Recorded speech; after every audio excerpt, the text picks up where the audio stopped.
everybody. Thank you guys so much for tuning in to another episode of Sip and Read with Martinique.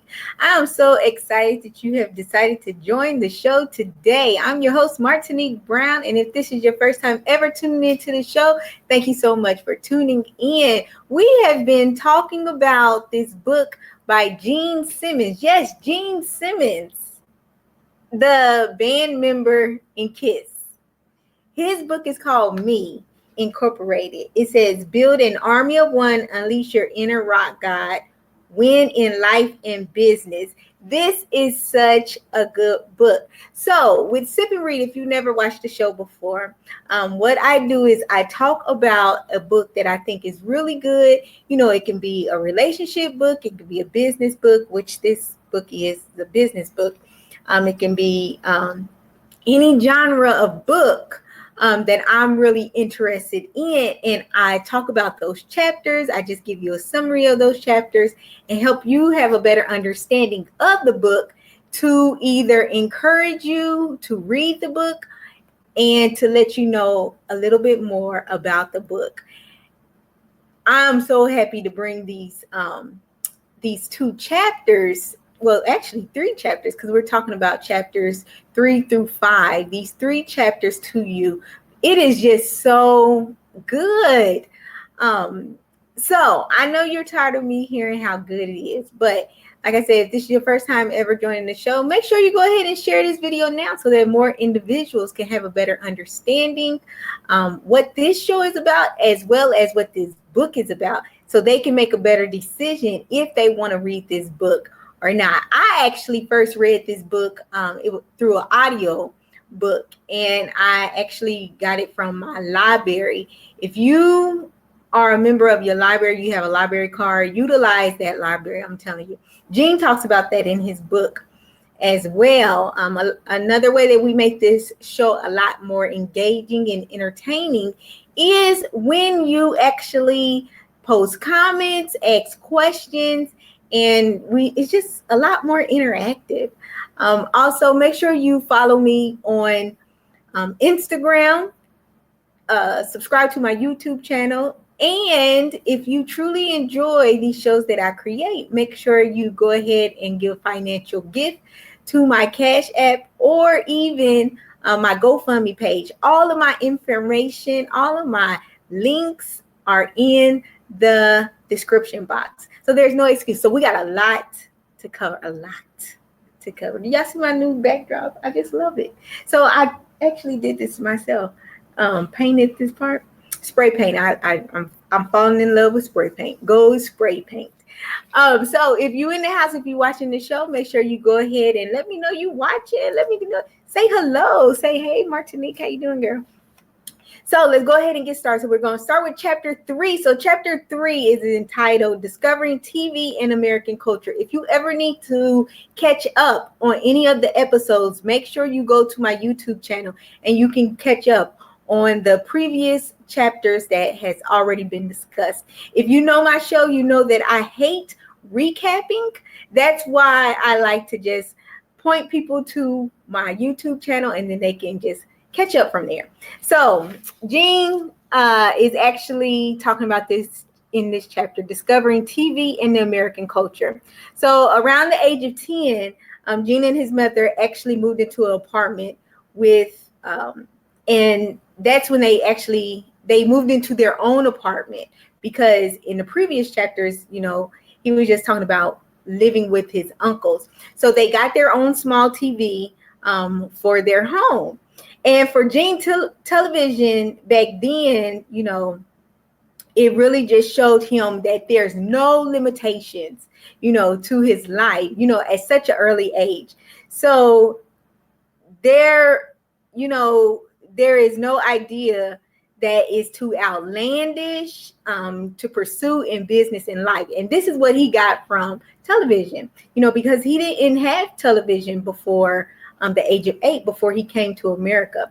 So this statement really just reminds me of all the crazy things that people do, you know, on YouTube and really just post just everywhere from around the world. Thousands of people watch these videos, and it just allows these creators to make money and really just monetize their videos. So I don't know if you guys ever seen this video, but there's this Asian lady on YouTube and she's just eating. And they say that the sounds of her eating is and smacking is actually soothing to people. Now, there's just not one or two people that's watching her videos.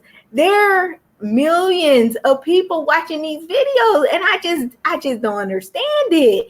And so that's what really makes you have a better understanding that nothing is impossible, with ways to make money. If people can actually sit there and listen to somebody smack on their food and think that it is calming to them, and now she has gained sponsors and ads and things like that to monetize her videos, don't think that your idea is ever too crazy, because people are just making money off of the wildest things. To me, that is. So this also reminds me of a quote from the book that we read previously from the book club called #GirlBoss. And in the book, it said to find your passion and learn how to make money from it. And this has truly been one of my goals, just finding out what my passion is and learning how to make money is. So I've now found out what I enjoy doing, which is creating my videos, specifically not only for authors. I enjoy doing my shows for authors to know in their books to read, as well as my show called Business Spotlight. And I enjoy doing my virtual book club. So I have to find ways to make money from doing these things, because I do enjoy it. It's so much fun. And so, like I said, that's my goal. So the way that you can help me, if you do not give a financial gift to me, you can share these videos, and that really helps me also. So make sure, if you're watching right now, make sure you go ahead and share this video now, because you are really just helping me to reach my goal. So Gene really loved television, and he will watch it all day and all night. And also he will watch it on the weekends, just as much as his mother would allow him to.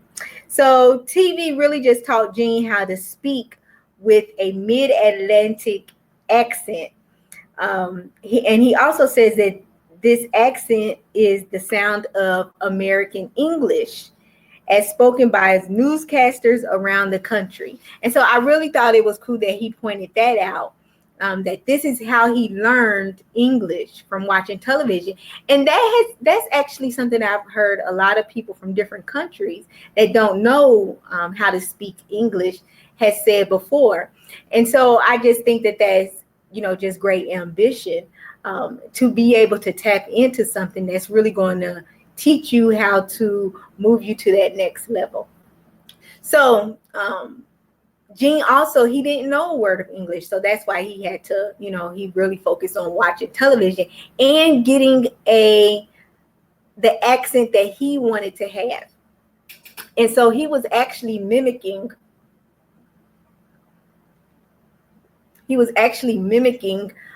these newscasters because they spoke without an accent. Remember, he has a deep, rich, I think he called it, what did he call it? He had some accent.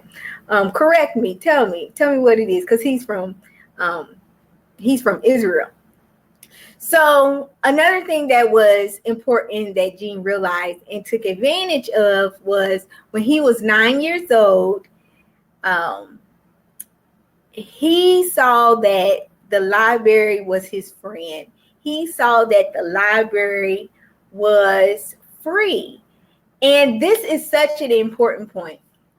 So the library was only about 3 blocks away from him. So whenever he wasn't in school or anything like that, he would just go to the library and he would just spend hours upon hours just reading there. And he saw that this free information, no matter if you was rich or if you was poor. These two classes was put on the same playing field, in the library with this free information. And so I think that that's why I personally enjoy libraries, because all of the information, all of the books, I'm a very organized person. You can't tell it from the way that my apartment looks, but I'm very organized. And I really just love the organization of the library. And it's just full of information. I just love all the books that they offer. I just love it. So let me ask you this. Do you feel like you really just take advantage of the library that's in your city? Yes or no? Just go ahead and comment yes or no. You do feel, or you don't feel like you take advantage of it. But that is one of the first. I have moved around a lot, so that is one of the first places that I find out about, where's the library, so I can do my printing and things like that. And like I said, those librarians, they know everything, and they're just so helpful. So this was the time that Gene really promised himself that he would educate himself and never stop educating himself. He also said that it was his responsibility to keep learning. Keep learning. So I thought it was so funny that this guy asked me, and I've had this question asked to me a couple of times, because when I was working my tip agency job, a young lady saw me reading another book. She was like, "How many books do you read?" And then one of the guys that actually usually watches Sip and Read the book club, he asked me, he said, "How many books do you actually read per week, per month?" And so I was telling him the reason why I decided to start this show is because I have a bookshelf full of books, but I never finished reading those books. So I will have 4, 5 chapters read in a book, and then you will see the book marker right there in the middle. And I never finished the book, because either the book got a little boring to me and I just didn't feel like reading it, or, my interest was elsewhere and I just started reading another book. And so with this book club, I really just want to challenge myself to finish a book. And so that's why I do the show on a weekly basis and bring this information to you all, and not just say, "Oh yeah, go read this book" in the show, but I actually go through the chapters with you all, because it's actually a challenge for myself that I put on myself to complete a book. And then audiobooks were good as well. That really helped me when I was doing a lot of data entry work at my other job. So that's why I'm saying, just keep learning, keep reading. If you cannot, and I was thinking about this, what really stops people from utilizing their libraries? And it might be that some people just don't know how to read. And that's another reason why you should go to the library, because the library has resources of places that will teach individuals how to read. So it's like no excuse, especially because we come from a country that has so many opportunities, free opportunities for us. And then you look at these other countries that wish they were so enriched with free education. And we have this for free. And I think that we really miss a lot of opportunities because of what we're given for free sometimes. And so with this in mind, do you think that this actually holds us back from being smarter and more educated based off of the free resources that we actually have? What really stops us? What really holds us back from being more educated and smarter? Is it time that holds us back? Is it that we don't feel like it's important to do these things, to take ourselves to that next level? Is it that we're just, maybe we're just complacent with where we are? Maybe we're okay with where we are. But, for those individuals that's not okay with where they currently are, it's nothing wrong with desiring to have more and setting up a plan and challenging yourself to obtain those things. And the library is a great place to start if you want to learn how to plan your goals and obtain your goals. So this is something that Jean actually says, and I'm coming from page 21. So Jean says that the reason I'm telling you all of this, and he's referring to just how much he loved going to the library and things like that. So he said, the reason I'm telling you all this is that I want you to take this point to heart and make you understand that it's your responsibility to educate yourself. It's not important if you lack qualifications. Go out and learn, and you will slowly amass qualification. No one is born qualified to do anything. It is all earned through hard work and education.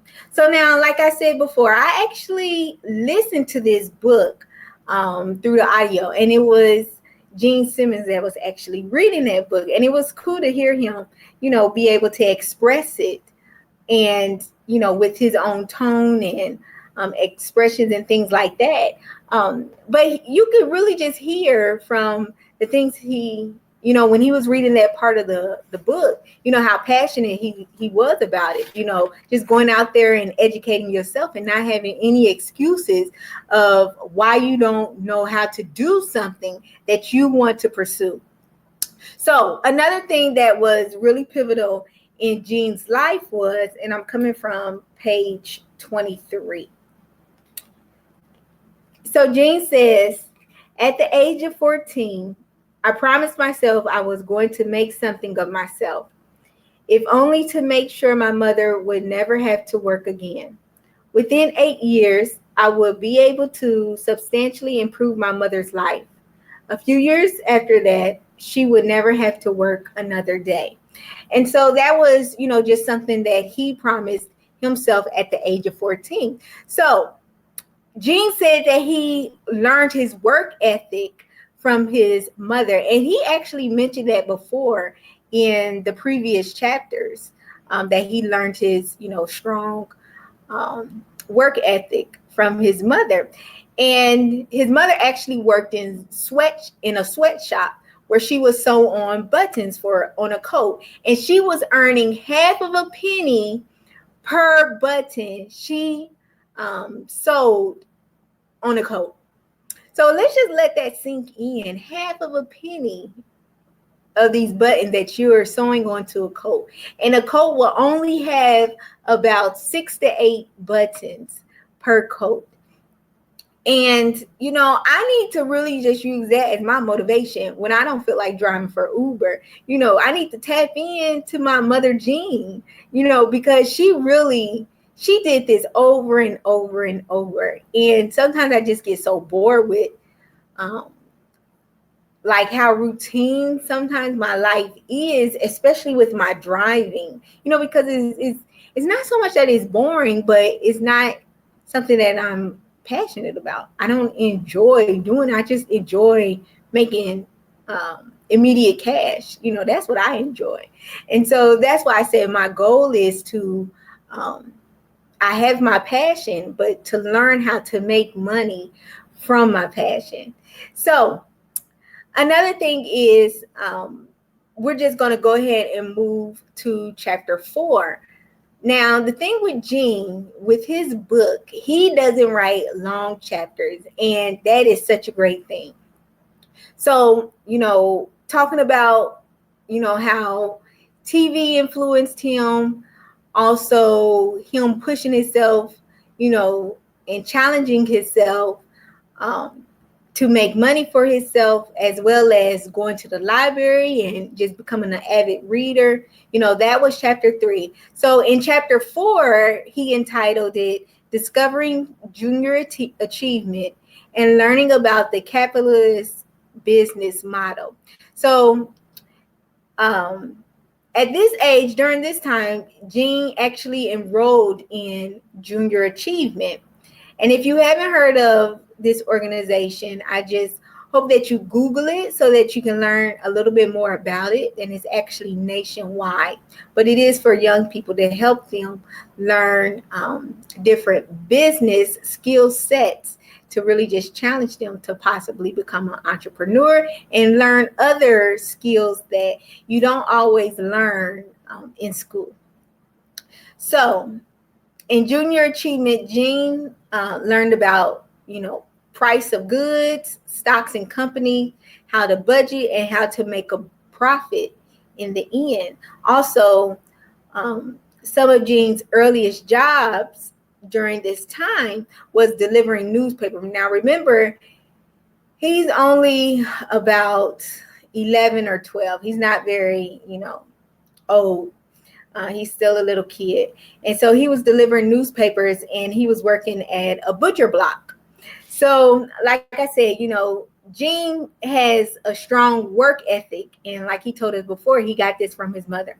So another thing that Gene learned from junior achievement was how to limit his financial exposure, meaning spending little money and maximizing his financial gain, meaning making more money.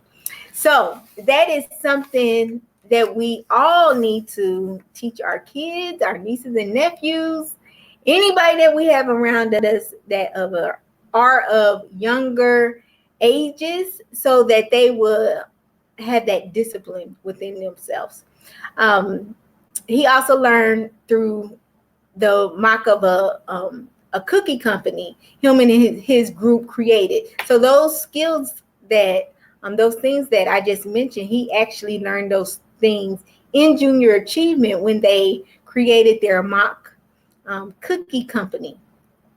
So, like I said, Gene writes very just concise information, practical information that you can use. So this chapter was not long at all.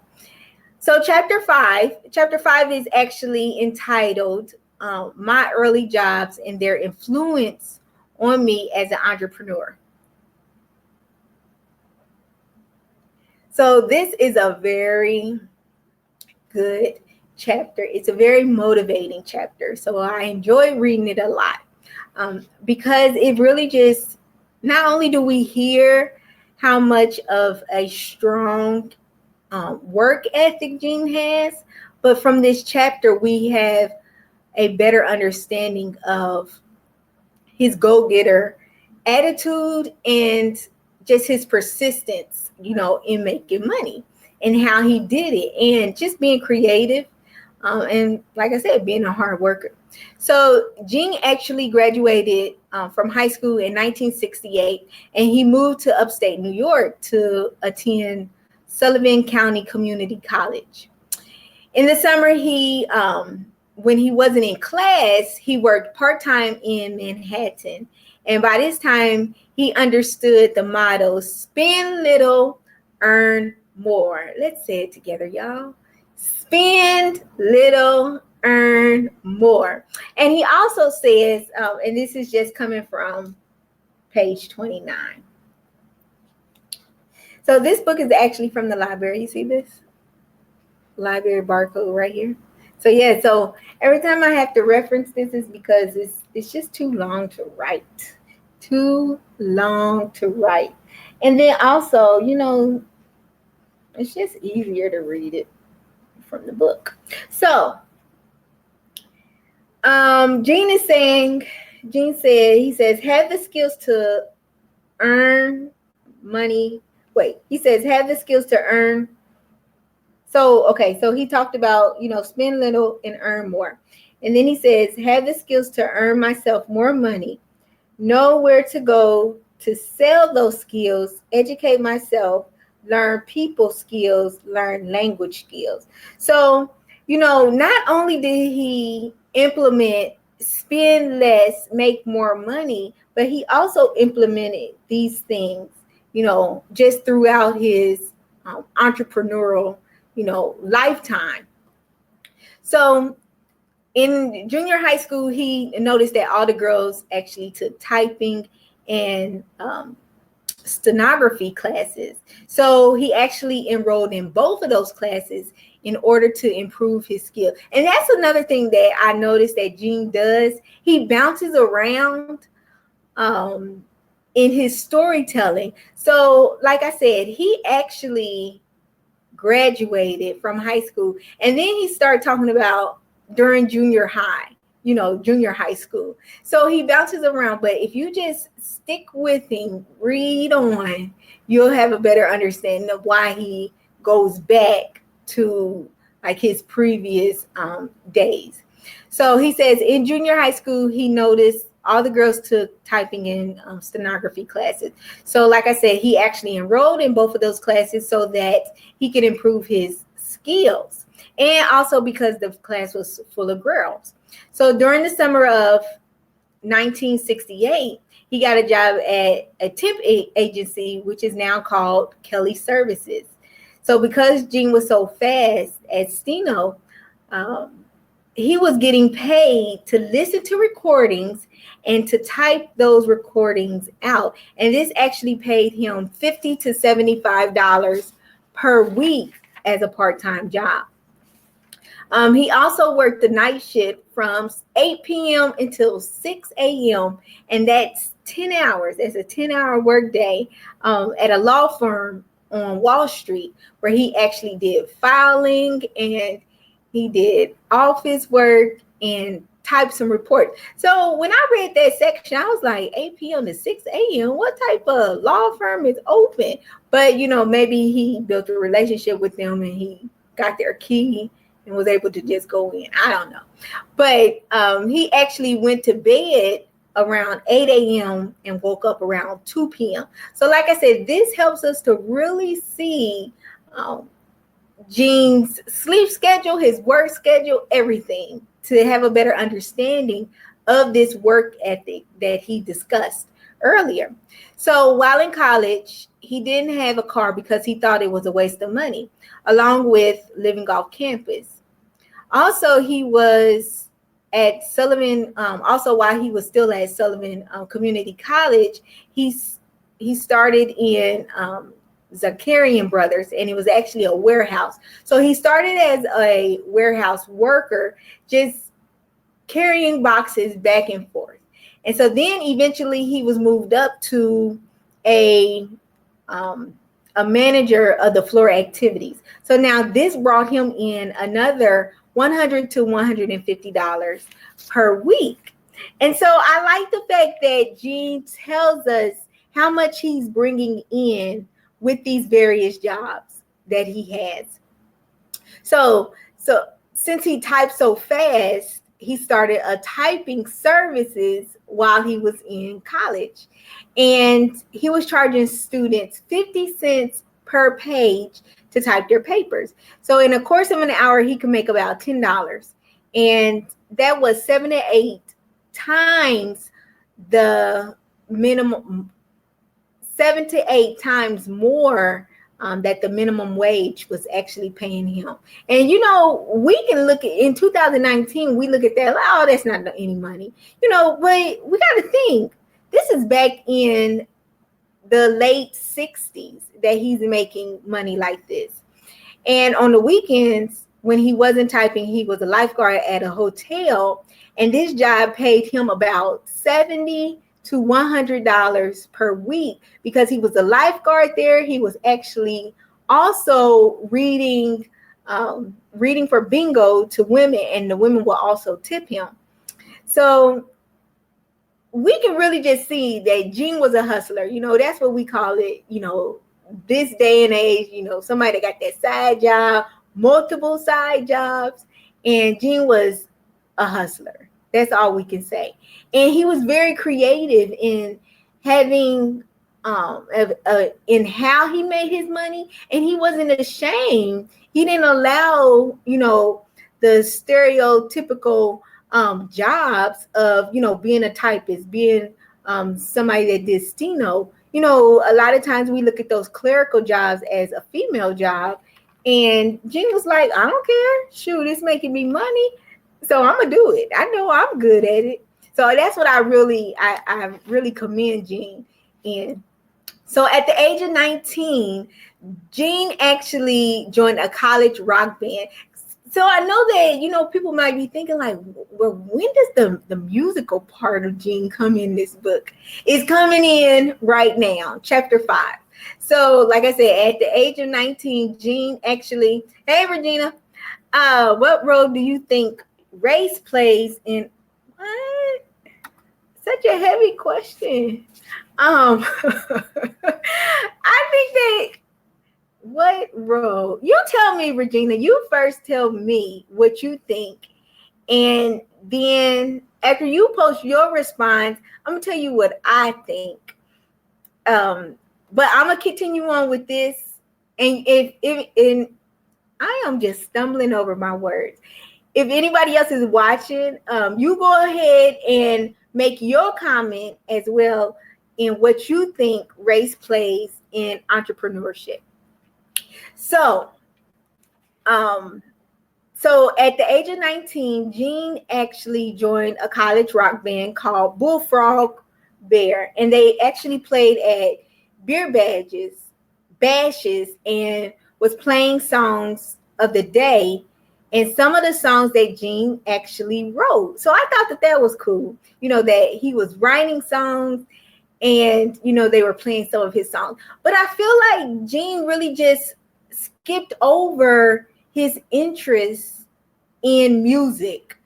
Maybe because I listened to this book probably about 8 months ago. So I just don't remember him mentioning, talking about like his love for music and things like that. But maybe he gets into it further down in the chapters.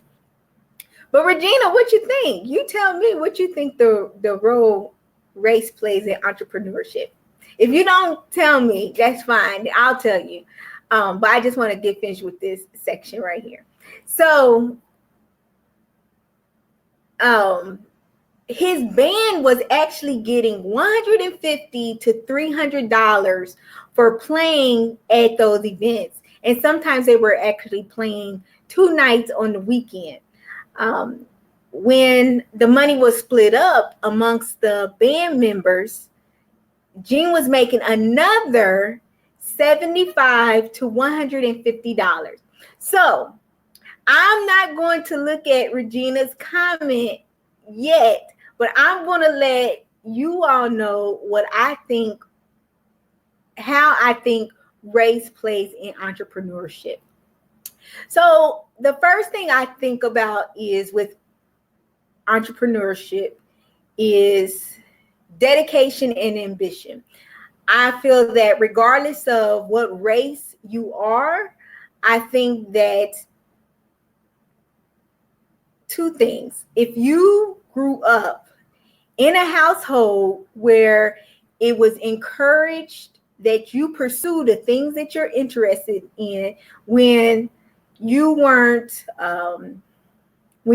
discouraged to pursue things you were interested in, I think that is very helpful, because at a young age, you have in your mind, I can do anything. I always have support. When you have that foundation of family members or friends that support you through your crazy ideas.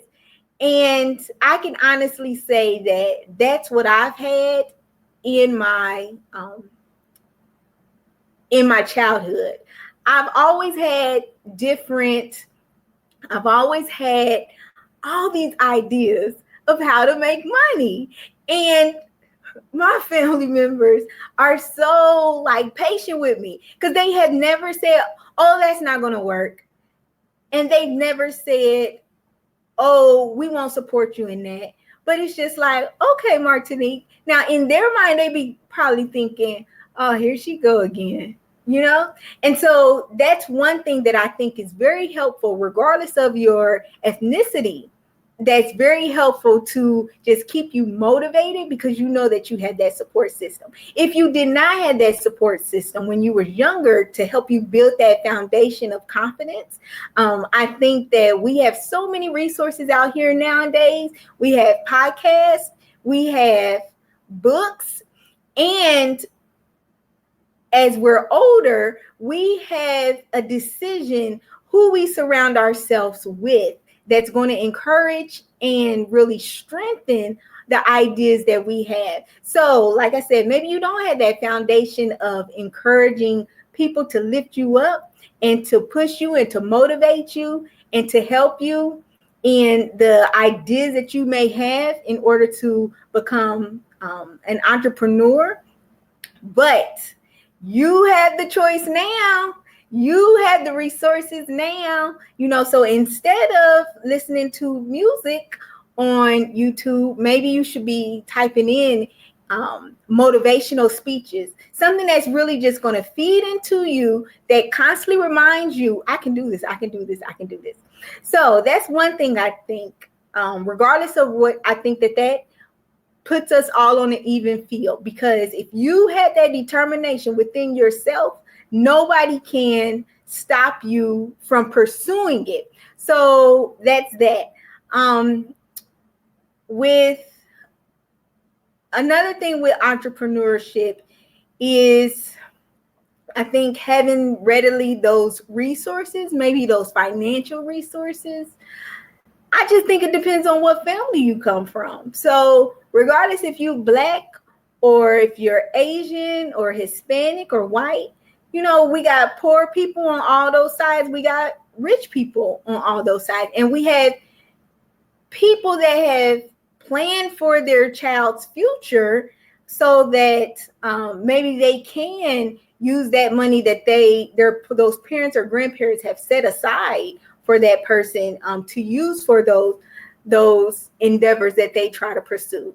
So with education, I don't know. I just don't feel like it's an excuse because of all the resources we have right now in order to getting that money for education, to possibly become an entrepreneur, things like that. So that's why I'm talking about education, because I feel like there's no excuse. I know I was talking to my friend, he's a lawyer, he's an African-American lawyer, and he believed that he has all of, he has this debt from school. Okay. So he has this debt, but he didn't look at it as, oh man, I have all this debt from school. He looked at it as an investment to his education and to his future career. So like I said, he's a lawyer.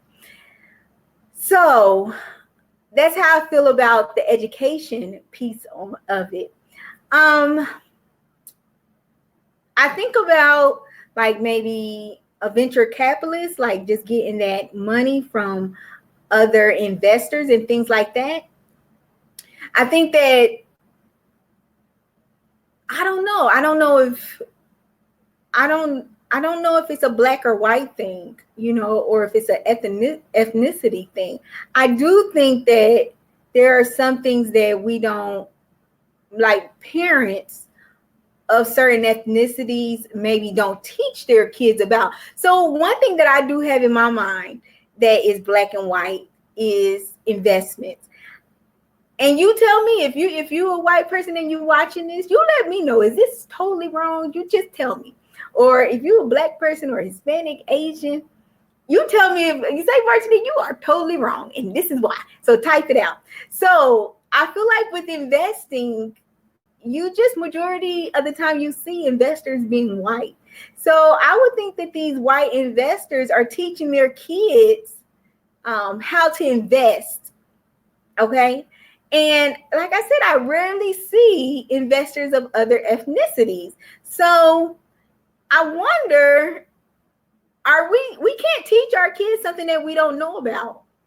So that's why I'm thinking about, that piece of investing. But I think that there's different aspects. But on the surface of just entrepreneurship, I think that it is, I don't know. I've been listening to this podcast called Side Hustle Pro, and the host, she focuses on talking to minority, specifically Black female entrepreneurs. And time again, I have heard how difficult it is for them to like really become successful, but they've done it. So it's not impossible. And I don't know. I don't know if it's harder for one ethnicity or, easier for another ethnicity. And then I also think about, you hear about, oh, white people give each other opportunities that they would not let somebody of a different ethnicity have. So I think that that's something that we have to also take into consideration as well. That's just how I feel about it. So let's see what Regina said. This is going to become the Regina and Martinique show. I'm telling you, it's in the near future. I feel it. I feel it. So this is Regina's response. So this is first the question. The question is, what role do you think race plays in entrepreneurship? So this is Regina's response. We always hear grind, try, grind, but we don't always address the obstacles that Blacks face. Financing, opportunities, education, etc. Oh my gosh, I like mentioned the same thing, Regina. Can you believe that? We must be friends.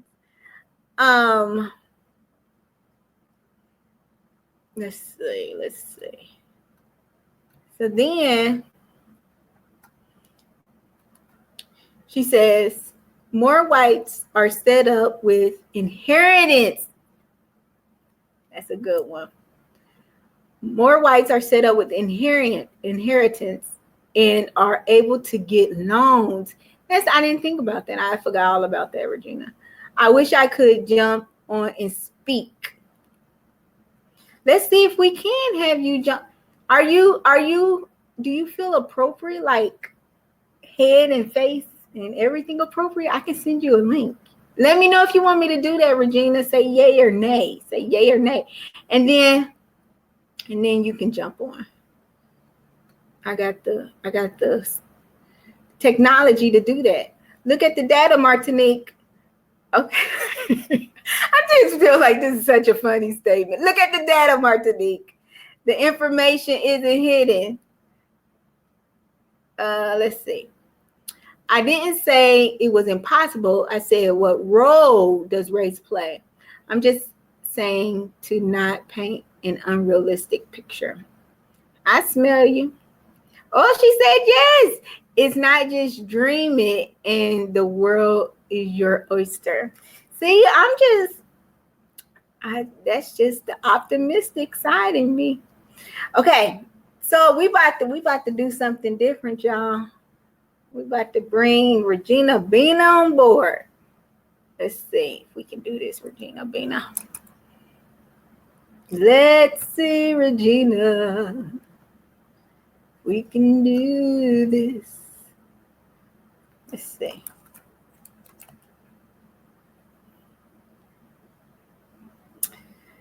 Please pause while we get Regina on the show. Right quicker. I hope this works for you, Regina, because sometimes this Be Live does not always work. So, Regina, whenever you're ready, you jump on, okay? Whenever you're ready. Oh, that's so crazy. You wasn't supposed to hear that, Regina. So, but I don't know, Regina. I think that that's the crazy side of me. I'm just like, I don't care what people say. And I think that my aunt said that to me one day. This was years ago. My aunt said to me, she said, Martinique, you just seem like you're so naive. And I'm like, I don't think that I'm naive. I think that, I don't know. I just feel like, if God gives me the opportunity, I'm just going to try to pursue it, and I've learned that with my faith in God, I've been asking God to bless it. So I pursue it, and I just ask God, like, as I'm doing it, to bless it. And I'm just so encouraged from like, okay, for example, I was watching this PBS special. It's called, Blacks in Business. And this is talking about during the 1930s, 1940s, things like that, where, white people was burning down black people's businesses, but that didn't stop them. They just, and not to say they did this in one day, but these black people, nothing stopped them. They just had such resilience and they had determination, and they said they are going to make it. And so I'm like, that's in me. I have that determination. I have that resilience. So nothing can hold me down, especially because I have, my faith in Jesus Christ. I'm like, I'm gonna just keep going. I'm gonna just keep trying. And like 50 Cent said, we gonna just, what he say? Get rich or die trying. Yeah, so get on your computer. Girl, Black Wall Street is gone. I don't care, but we can make the new one. But honestly though, I just had that optimism that I'm just like, I'm gonna try and I'm gonna do it. And all I can do is try. And so, I can't do nothing about my ethnicity. And all I can do is try and hope and push and pray. And I can try to help somebody else along the way. Did you hear how all that kind of rhyme, Regina? I'm a what they call it, a floetress, something. And it did, but people out of business. Yeah, they are. And it did put people, this is what she said, y'all. And it did put people out of business. But they had that resilience. They started another business. That's just like, a lot of us had that story, where something didn't work. But I just feel like when you had that entrepreneurial spirit, it's not too much that can really hold you down. Yes, you get discouraged and you get frustrated, but I don't know, you just think of something else. And you are just so... The crazy thing is, you are so hopeful. You like this 105 invention. This is going to work. This new idea, this one is going to work. And that's how I feel. Like I said, I've had all these business ideas, and I'm just crazy enough to think that it's going to work. I'm like, this next one is going to work. So you got to be crazy to think that it's going to work. So Regina, did it work? Did it not work? Because I don't see you pop on. But I just sent you the link. I just sent it to you as a private message. But I'm going to continue on with the Sip and Read by Gene Simmons, Me Incorporated. So with all of Gene's jobs, and on a good week, he was actually making $500 a week, which was decent amount of money at that time. I don't want to say, $500 is anything to sneeze at. I feel like that's a decent amount of money to make in 2019. So during the summer months of 1969, Gene actually worked at Direct Mail Advertising Associates, and he worked as a proofreader for Publishers Weekly and Library Journal. But wait, there's more. He also worked as the assistant at Glamour magazine. He used those typing skills again. And the thing is, like with that Glamour magazine, you're like, what? Gene Simmons? He was an assistant? I'm sorry it didn't work, Regina. I'm telling you, this Be Live is so funny acting sometimes. But I think the thing is, I think another thing that really encourages me that, regardless of our ethnicity, we're going to make it. If you're an entrepreneur, if you pursue what you're trying to do as an entrepreneur, I think I've just become hopeful because of the other people that's within my ethnicity, that's Black, and I see that they made it, and I'm like, well, why can't I? Why can't I make it? I can make it just like them. So that's another thing that I use as encouragement. So Gene actually graduated from the community college in 1970 with his Associates of Arts degree and moved back to New York to pursue his bachelor's degree in education. He moved back into his mother's house and was 21 while he was attending school. So he actually graduated from, the college with his bachelor's degree in 1972, and he found work as an assistant to Kate Lloyd, the editor of Vogue. I'm telling you, some of these jobs, I'm like, what? Gene Simmons?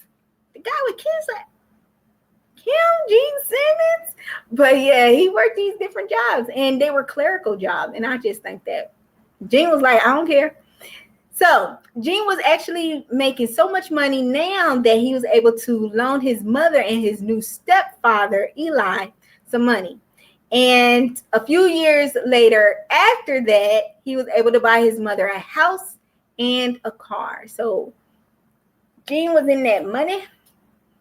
He was working hard, making money, able to help his mother and everything.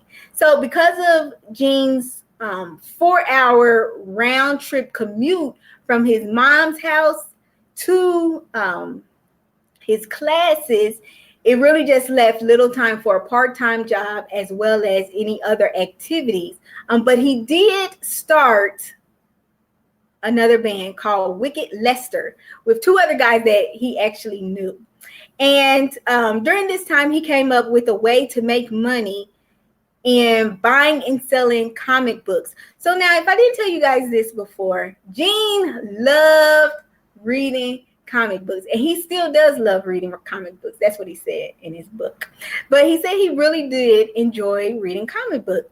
And so because of this, he knew the value of certain titles as well as the dates. And I wish I could just go all through about how he made money specifically with those comic books. But that's why I encourage you to read the book yourself, because I'm just summarizing the chapters. But for you to really grasp what the author is trying to say, that's why I encourage you to read the book yourself. Go ahead and check it out at your local library. So as Gene worked multiple jobs, the band Kiss emerged, and by this time he had accumulated $23,000.